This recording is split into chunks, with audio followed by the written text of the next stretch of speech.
வணக்கம். இன்றைக்கி எப்படி நம்ம கேரட்டில் மசால் செய்யலான்னு பார்க்கலாமா? அதுக்கு 300 கிராம் கேரட் எடுத்து வச்சுருக்கேன். அதை தோல் சீவிட்டு நடுவில் ஒரு கோடாக அரிஞ்சு இந்த மாதிரி பீஸாக அரிஞ்சுக்கணும்.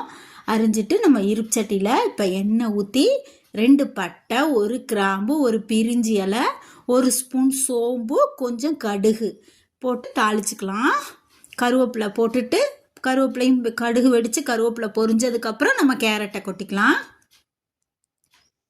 கேரட்டை கொட்டி சிம்மிலேயே வச்சுட்டு நம்ம கிண்டி விட்டுக்கிட்டே இருக்கணும். ஒரு 4 ஸ்பூன் எண்ணெய் ஊற்றிருப்பேன். அந்த எண்ணெயே இதுக்கு போதுமானது. நல்லா சிம்மிலே வச்சுக்கிட்டு இருப்பு சட்டியில் வச்சுக்கிட்டிங்கன்னா நல்லா ரோஸ்ட் ஆயிரும். அதுக்கப்புறம் தேவையான அளவு உப்பு போட்டுட்டு திரும்பவும் அப்படியே கிளறி விட்டுக்கிட்டே நம்ம இருந்தோன்னா ஒரு 5 நிமிஷத்துக்கு ஒருக்கா அப்படியே கிளறி விட்டுட்டு அதுக்கப்புறம் நான் கொஞ்சம் நல்லா சொடுங்கி வந்ததுக்கப்புறம் கொஞ்சம் கரம் மசாலா, கொஞ்சம் மல்லித்தூள், கொஞ்சம் மிளகாத்தூள் போட்டு நல்லா திரும்பவும் கிளறி விட்டுக்கிட்டே இருக்கணும். நமக்கே தெரியும், பார்க்குறதுக்கே முதல்ல எப்படி இருந்தது, இப்போ எப்படி இருக்குன்னு. நல்லா வெந்ததுக்கப்புறம் நம்ம தேங்காயை நான் மெலிசாக அப்படி கீத்தாக அரிஞ்சு வச்சுருக்கேன்.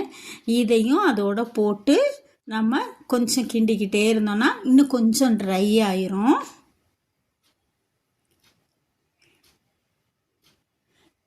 இந்த தேங்காயும் இந்த கேரட்டும் சேர்ந்து சாப்பிட்றதுக்கு நல்லா செம்ம டேஸ்ட்டாக இருக்கும். இந்த மாதிரி ஒரு முறை நீங்களும் செஞ்சு பாருங்கள்.